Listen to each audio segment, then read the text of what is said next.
Olá pessoal, tudo bem? Estamos de volta aqui no canal Falando de Verdade, depois de um tempinho aí sem vídeos, estava dedicando algumas outras coisas importantes na vida, no ministério, mas nós estamos aqui de volta para dar continuidade ao nosso estudo da verdade.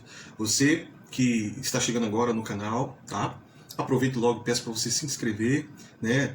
Curtir se você gostar e compartilhar. Compartilhamento desse entendimento, desse conteúdo, não é só uma questão de ajudar na plataforma, mas também de evangelizar, de levar o entendimento da verdade, de cumprir o nosso papel, né? De testemunhar a verdade do nosso Senhor.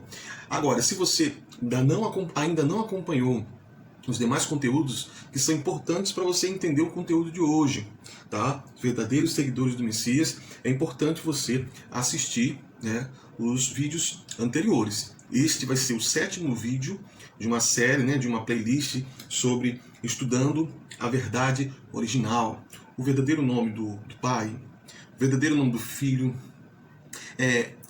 quem é a grande meretriz, a Babilônia, na qual o Senhor diz: sai dela, povo meu, e demais vídeos importantes para você pegar o entendimento como um todo.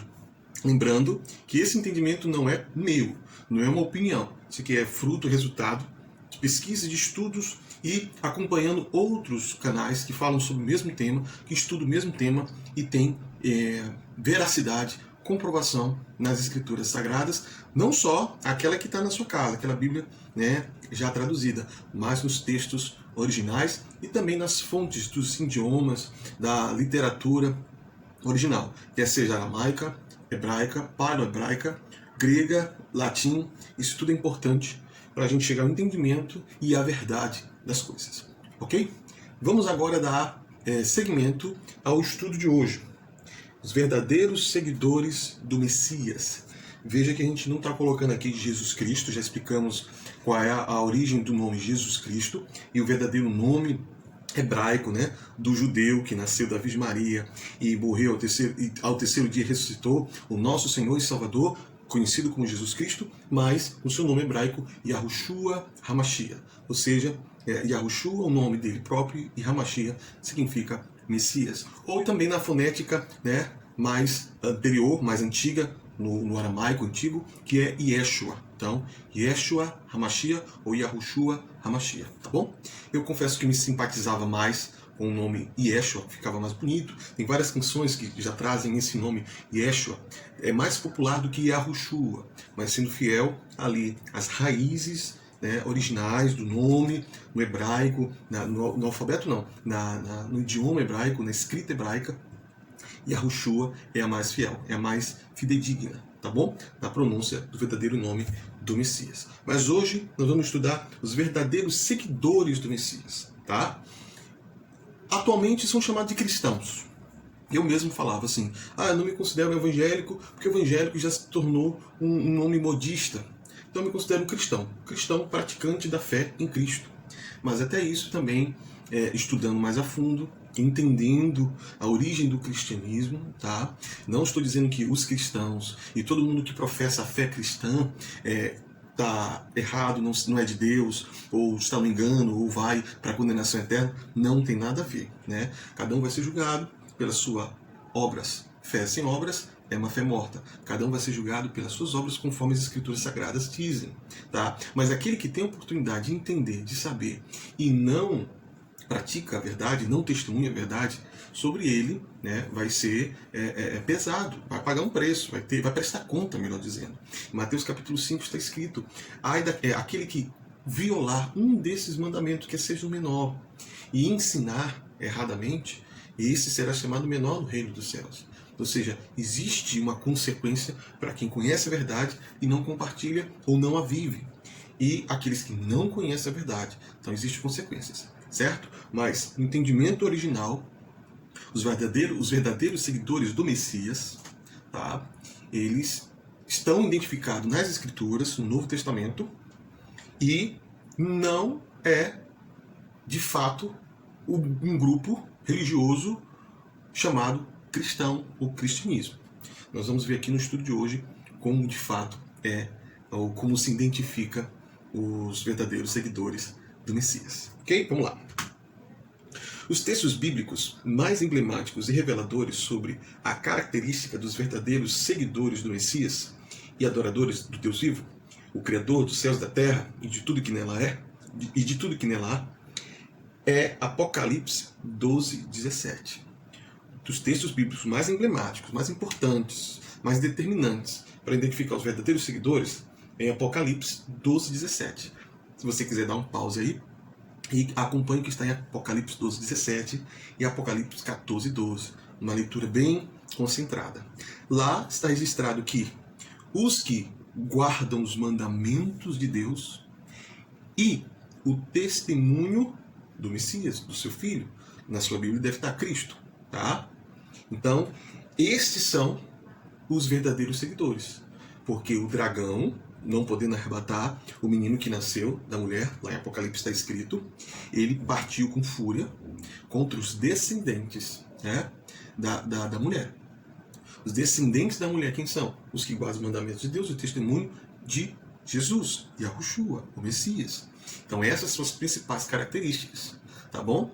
Independente da nomenclatura que se dá, cristão, ou os evangélicos, protestantes, ou crentes, ou enfim, a característica, o que identifica realmente um verdadeiro seguidor do Messias está registrado em Apocalipse 12, versículo 17 e 14, versículo 12. É certo dizer que foram estes quem os líderes cristãos, tá, da Idade das Trevas, você tem que acompanhar os demais vídeos anteriores aqui do canal, perseguiram, mataram e muitas vezes queimaram vivos em praça pública. Quem foram perseguidos e mortos e queimados vivos em praça pública? A gente entende, eu entendia, que foram os cristãos. Mas quem perseguia os cristãos? Era a igreja cristã. Então tem alguma coisa confusa aí, errada. Eram os líderes do cristianismo naquela época, encabeçado pela Igreja Católica Apostólica Romana, que perseguiram os que de fato estavam querendo seguir os mandamentos de Deus. Um dos mandamentos de Deus é: não fará para ti imagem de escultura, em nada comparado no céu, na terra e debaixo da terra, nem te prostrará diante dela. Então, essa igreja cristã, ela fez imagens e esculturas, quem batia contra era perseguido, era morto e era queimado vivo. E assim: não terás outro Deus diante de mim. E a igreja cristã, né, encabeçado pela a Igreja Apostólica Católica Romana, ela apresentou outras divindades além do Criador. Vários santos que devem ser reverenciados. Tinham postes ídolos, tinham imagens, esculturas, missas e cultos dedicados a anjos, a outros homens. Você já deve ouvir falar de São Cosme e Damião. Você já deve ouvir falar do Círio de Nazaré, de procissões. Tudo começou nessa igreja e é contra os mandamentos. E os verdadeiros seguidores que não abraçaram nada fora dos mandamentos do Senhor, nada contrário aos mandamentos do Senhor, foram perseguidos. É muito importante fazer essa distinção. Os seguidores do Messias não abriram mão da fé autêntica do verdadeiro evangelho que revelava o Filho do Deus de Israel, que é um judeu, que falava e tinha um nome hebraico. O grande conflito é que a igreja mãe cristã, né, ela era romana, de cultura grega. E os verdadeiros seguidores do Messias sabiam que o Messias nasceu em Israel, em Belém, de Judá. Então, na hora que a igreja mãe de Roma, com cultura grega, estava apresentando outras versões, uma versão europeia, uma versão adulterada do Evangelho, esses verdadeiros seguidores do Messias foram perseguidos, excomungados, mortos, considerados como hereges, considerados como rebeldes, porque estavam contrariando o que a mãe igreja de Roma estava dizendo. Tudo que é dito fora, contrário ao que a igreja cristã romana falava, era considerado como um crime digno de morte, porque era uma blasfêmia, porque aquela igreja se autoproclamou Deus na terra.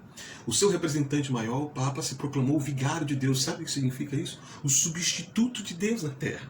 Tá? Então, veja que houve um confrontamento entre o entendimento do Evangelho, que nasceu em Israel, que veio de Judá, salvação veio lá de um judeu, que é o Filho do Deus encarnado, Yahushua HaMashiach, conhecido pelos gregos e divulgado pelos gregos com o nome de Jesus Cristo, tá?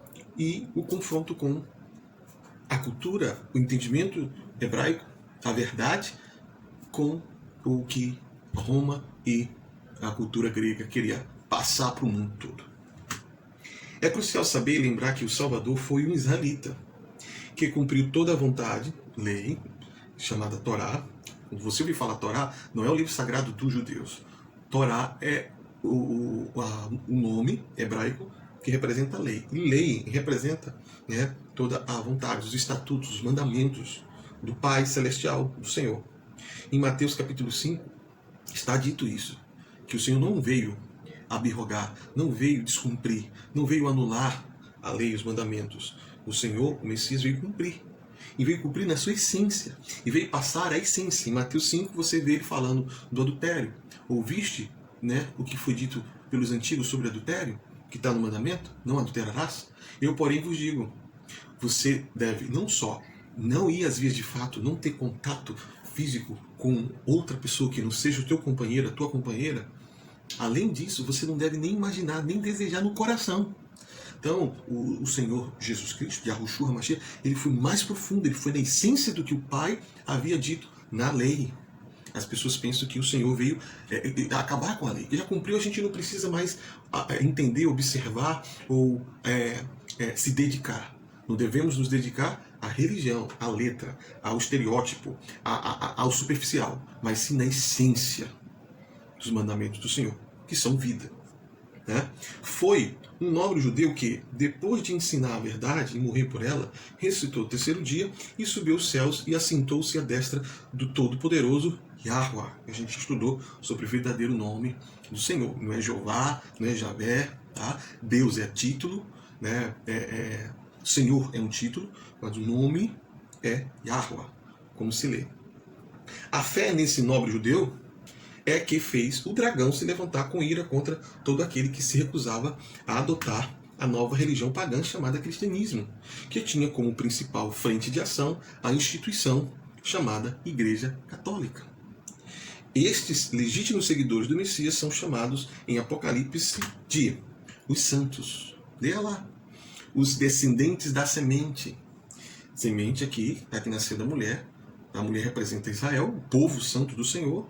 A semente representa o Filho de Deus, o Verbo se fez carne, Jesus Cristo, conhecido, Yahushua HaMashiach. Os descendentes dele são seguidores de Yahushua, de Jesus. Tá?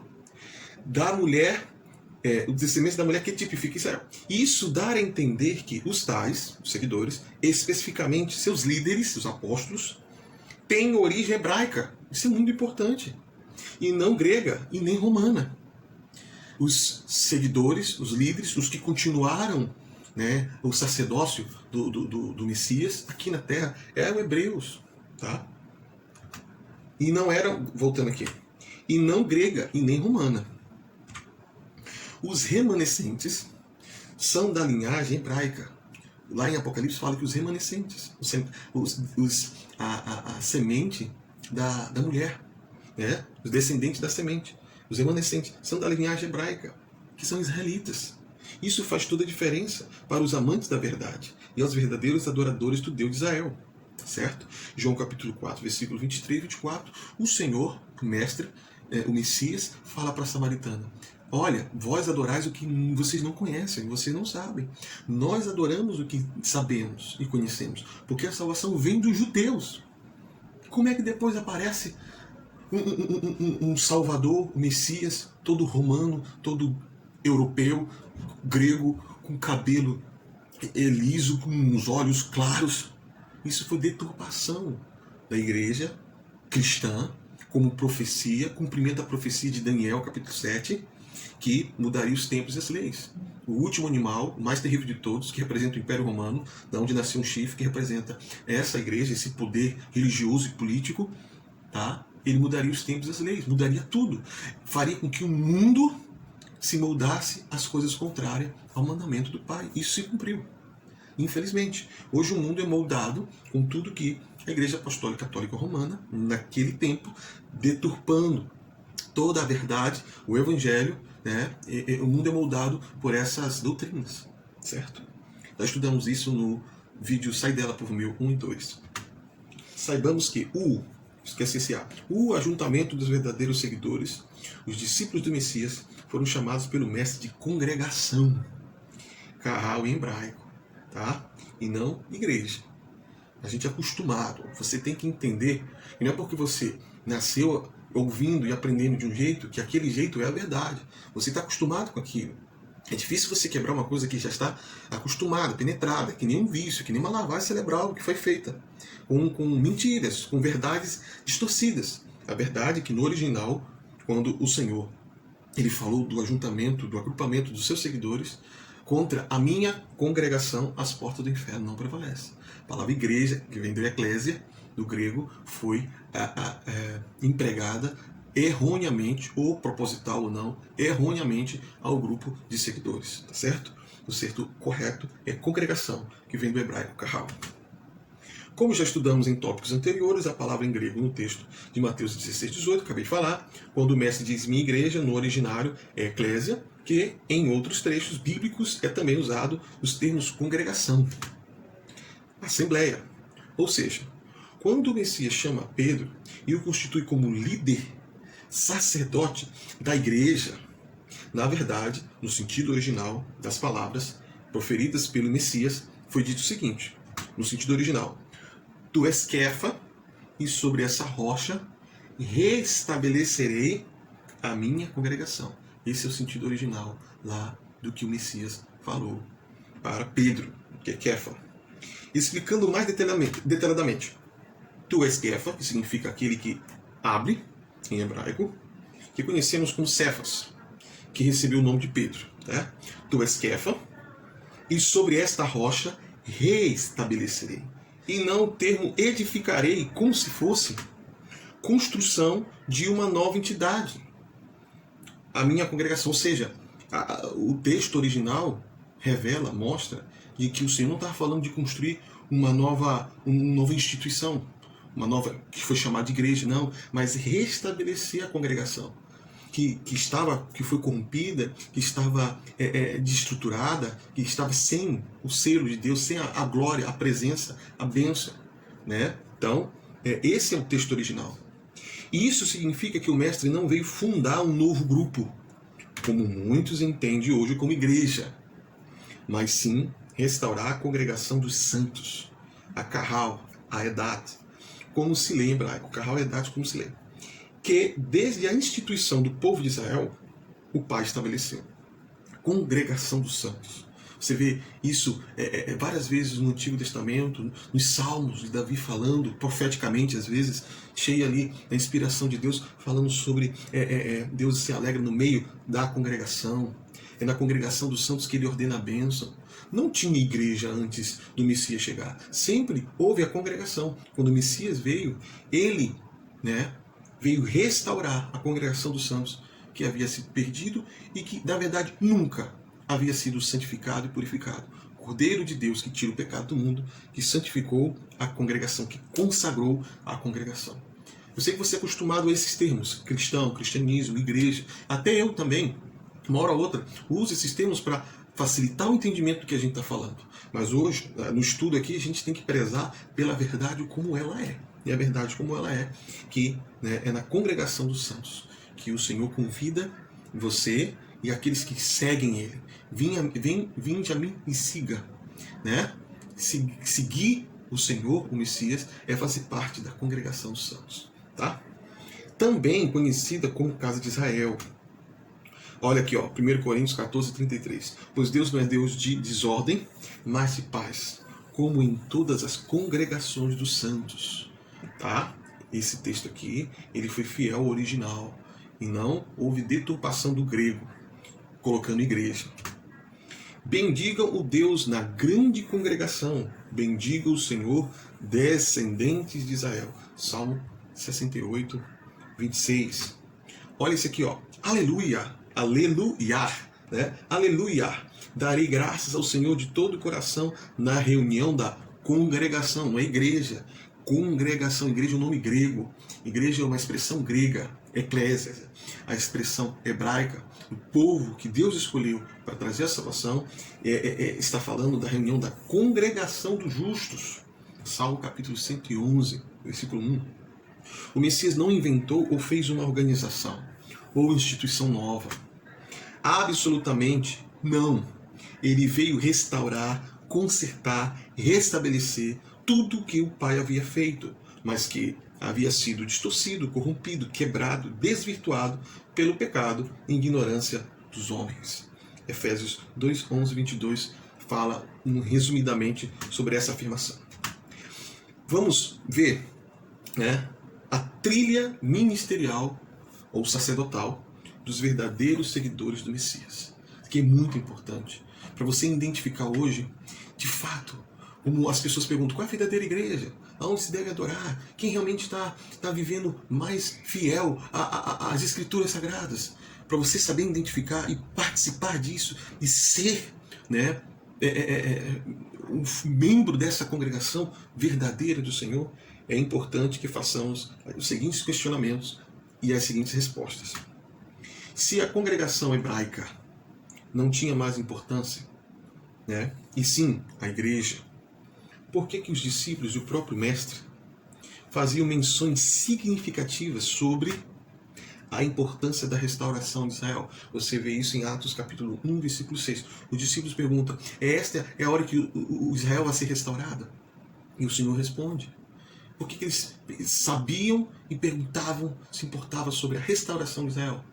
Se Israel não tinha mais importância, agora é Roma, a Igreja Apostólica Católica Romana, o cristianismo nasceu na Europa, nasceu em Roma? Não, o cristianismo nasceu lá com Jesus, lá em Israel. Então não é de lá que deve ser continuado, né, a linha sacerdotal, a linha ministerial? Não é? Não faz sentido? Pois bem, vamos continuar aqui. Por que o Messias escolheu só israelitas para serem apóstolos, líderes, sacerdotes? Por que não tem de outra nacionalidade? Porque daquele povo é que surgiria a salvação e os seus representantes. Isso é muito importante.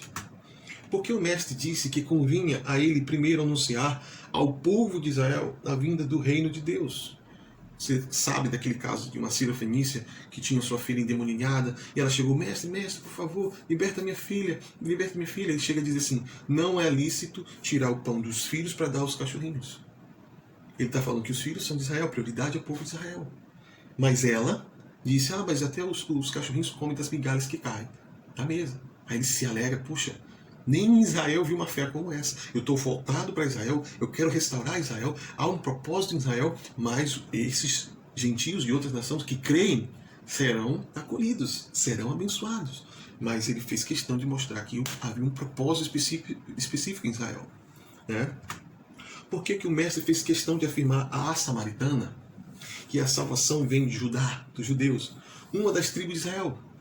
Por que ele fez questão disso? Porque ele falou, não, a salvação vem do alto, a salvação vem de Deus. E vem, mas tem um meio pelo qual a salvação se manifesta. E nós não podemos ignorar isso. O negócio vai ficar mais profundo aqui. Todo o legado e atribuições sacerdotais dada pelo Pai ao Filho e repassada pelo Filho aos apóstolos não tem mais importância para seus seguidores nos dias de hoje? Quer dizer que tudo que o Senhor fez com israelitas em Israel, voltado para aquele povo, hoje em dia a gente tem que ignorar. Não, é assim, Deus lá de cima, diretamente nas pessoas e pronto. É assim, não tem uma ordem, não tem um plano, uma coerência, né, começando pelo Messias lá em Israel até os dias de hoje. Né? Pense bem, leia aí, Malaquias capítulo 3, 6, muito importante. Hebreus capítulo 13, 8. Não vou ler agora, o vídeo não fica mais longo do que ele fica, mas é muito importante essas leituras. O Messias não tem mais compromisso com os hebreus. Ele nasceu lá, todas as profecias envolvendo Israel, o povo hebraico, o povo judeu, aí ele cumpriu sua tarefa aqui na terra, pronto. Esse povo não significa mais nada, não presta, sou mais uma nação no meio de todo mundo, é assim? Né? Nem com as tribos que fizeram parte de sua base ministerial terrena, ele não tem mais compromisso com as tribos. Vem do cristianismo, que é a mescla da cultura grega-romana, os legítimos sacerdotes e líderes. É do cristianismo que nasceu lá em Roma, né? Que vem a liderança dada pelo Messias, né? Que ele passou para Pedro, e Pedro passou essa liderança, esse sacerdócio, essa continuidade ministerial, essa linha, essa ordem sacerdotal. Pedro passou para quem? Para Roma. Se estabeleceu lá em Roma, lá na Europa. A base ministerial do Senhor aqui na Terra, do reino de Deus na Terra, é isso. O pai e o filho não mantiveram cuidado, zelo e coerência de preservar a linhagem sacerdotal estabelecida desde Melquisedeque e consolidada com os apóstolos, que eram israelitas, desde Melquisedeque, nos tempos de Abraão, quando Melquisedeque veio para receber o título de Abraão. Olha como era importante, olha como tinha já algo espiritual acontecendo. De lá até os apóstolos, o Senhor teve o cuidado de preservar uma linhagem, passando pelos levitas, reis e profetas. Aí quando chega nos apóstolos, dali vai para onde? Acabou? Ou então passa para a Igreja Apostólica Romana, né? Acabou a linhagem? Os seguidores do Messias se dispersaram? Cada um por si? É assim? Depois da morte dos apóstolos, que eram, né, de 12 tribos de Israel, não teve mais sacerdócios, liderança instituídos pelo Pai ou Filho. Acabou? Agora é só o Espírito Santo. O Espírito Santo fazendo tudo do jeito que ele quer, da maneira que ele quer, sem ordem, sem decência, como o Pai costumava fazer. Será que é assim? Se teve, esses seriam oriundos da mescla greco-romana, a liderança que teve se tornou grego-romana, do cristianismo católico. Quer dizer que todos os líderes sacerdotes considerados cristãos, todos prestam obediência, ou então tem uma ligação com o catolicismo. O catolicismo tem que consagrar, é isso? Vai vendo, não tem mais. Segundo a história tradicional, quem assume o sacerdócio apostólico, segundo a história tradicional, não é a verdade de Deus, quem assume o sacerdócio apostólico de Pedro é o Papa Católico Romano. Sendo assim, seria essa a liderança papal e sacerdócio de todos os seguidores do Messias a seguir? Então todos os seguidores do Messias devem seguir a liderança papal, porque de Pedro passou para ele, é isso? Pergunta, né? Não custa nada perguntar. Se não for o Papa Católico, né? Se não for ele, a liderança, quem foi, ou quem é, da legítima linhagem sacerdotal restabelecida pelo Messias e confiada a Pedro? Quem então deu sequência ao sacerdócio? Ou Deus não se importou mais com isso? Não precisa mais de sacerdote, de líderes inspirados por Deus, levantados por Deus, porque foi assim desde a antiguidade, desde o início, né? Desde quando começou a se invocar o nome do Senhor através de Sete, né? E através de Sete, um dos filhos de Adão, né, começou a invocar o nome do Senhor. Deus levanta líderes, Deus levanta referências, sacerdotes, profetas. Mas depois de Pedro, daqueles apóstolos, é tudo assim aleatório ou tem uma ordem? Essa ordem vem de Roma? Ou vem das tribos de Israel? É uma pergunta. Os seguidores do Messias não precisam mais de líderes, sacerdotes? Isso aqui é muito importante. Isso aqui é um dilema, ou é uma situação que faz o inimigo fazer uma bagunça no meio da fé, no meio do povo que segue o Senhor. Tá? Os seguidores do Messias não precisam mais de líderes, sacerdotes? Seria o derramamento do Espírito Santo no dia de Pentecostes o marco zero, ponto de partida, para um grupo de seguidores sem necessidade de sacerdócio e liderança humana? Então, depois do derramamento do Espírito Santo, pronto. Cada um por si, eu vou servir Deus do jeito que eu senti, do jeito que o Espírito de Deus me revelou. Eu tenho representantes humanos, lideranças humanas, sacerdócios humanos, que sempre teve. Até o próprio Messias, Jesus Cristo, Yahushua Mashiach, deixou líderes homens. Ele não deixou só o Espírito Santo, ele deixou seres humanos para poder dar continuidade. E depois desses apóstolos, não presta mais? Por quem e quando ficou estabelecido o fim da ordem sacerdotal, se caso ela teve um fim? São perguntas pertinentes. Você precisa, né, ser confrontado com essas perguntas e ter as respostas para poder ter uma fé autêntica, para poder ter frutos autênticos, para poder de fato o Pai se agradar, para você fazer parte de fato da congregação dos santos e cumprir o seu propósito aqui na terra, cumprir sua missão, o seu ministério, o seu legado, o seu chamado, porque todos nós temos um papel no reino. Mas se eu não entender essas perguntas, se eu não tiver respostas ou não quiser cumpri-las na minha vida, eu vou estar como uma ovelha, sem pastor, sem rebanho, sem aprisco. E aí o lobo, né, faz o estrago. Seria Martim Lutero, ó, o que se rebelou contra o Império Papal Católico, a nova linhagem sacerdotal tão prezada pelo Criador Deus de Melquisedeque? Não, pastor, é porque depois do Espírito Santo, os cristãos foram dispersos, né, os cristãos, os seguidores do Messias, e depois Lutero, Deus veio, usou Lutero para poder, né, os seguidores voltarem com força máxima. Houve uma reforma protestantismo. Então, ele herdou o sacerdócio de Pedro, passou diretamente para Martim Lutero. É isso? Então tem que entender como é que foi essa transição. Ou seria João Calvino, que, semelhantemente a Lutero, viabilizou o entendimento da lei da graça divina. Eu botei entre aspas porque essa lei da graça tem feito uma confusão, uma libertinagem na vida de muitos seguidores ou cristãos que acham que, independente do que fizerem, Deus vai dar um jeito de salvá-los. Não é bem assim. Não confunda a graça, né, com o amor de Deus. O Espírito Santo é o sacerdote dos seguidores do Messias. Então, depois que ele veio, não precisa mais de homens, de líderes, nem de nada. É só o Espírito Santo. E a graça é a única lei em vigor. Eu tenho o Espírito Santo, tenho a graça. Bom, não precisa mais de nada. Nem de Bíblia. Não precisa de igreja, não precisa de homens, de seres humanos, não precisa de congregação, né? Não precisa de regras, de leis, de mandamentos, não precisa de nada. Só precisa do amor. E aí Deus, através do Espírito Santo, vai falando comigo e eu vou chegar. É assim? É assim? É mais conveniente que seja assim. Mas é assim que Deus estabeleceu. É assim que o Pai quer. É isso que agrada ao Pai. São tantas questões que para muitos cristãos o mais fácil é ignorar tudo isso e seguir na intuição que atribuem ao Espírito de Deus, que, por sua vez, parece, para muitos cristãos modernos, não se importar muito com as Escrituras.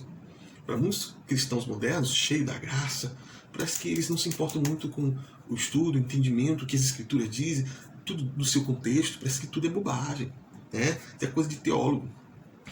Será? Sagrados.